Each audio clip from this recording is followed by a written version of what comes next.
Tribuners, terdakwa kasus korupsi Command Center Ambon Yeremia Padang tiba-tiba sakit saat disidang.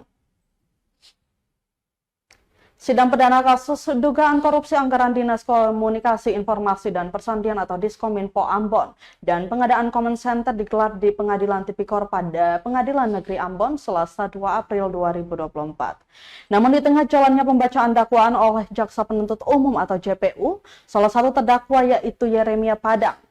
Pantauan tribunambon.com nampak terdakwa terlihat menunduk selama persidangan. Terdakwa juga terlihat hampir pingsan di dalam ruang sidang yang dipimpin Hakim Ketua Marta Maitimo itu. Pegawai Kejari Ambon kemudian masuk dan memapah terdakwa. Hakim yang melihat kondisi terdakwa langsung meminta JPU untuk membacakan dakwaan terdakwa langsung ke pasalnya saja. Setelah itu terdakwa dibawa keluar dari dalam ruang sidang dan diistirahatkan pada kursi pengunjung di depan ruang sidang. Mantan Ketua HIPMI Maluku dibawa keluar karena mengalami kram pada keseluruhan tubuhnya. Dia juga merasakan sakit pada tulang belakang yang membuatnya lemas. Usai persidangan, Tribuners terdakwa diantar ke kediamannya untuk memperoleh perawatan.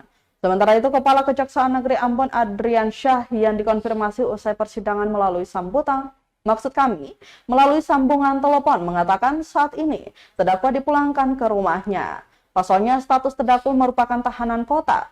Dikatakan status tersebut diberikan oleh karena sebelum pelimpahan ke pengadilan, pihak kejaksaan mendapatkan surat dari rutan kalau yang bersangkutan sakit dan harus dirawat.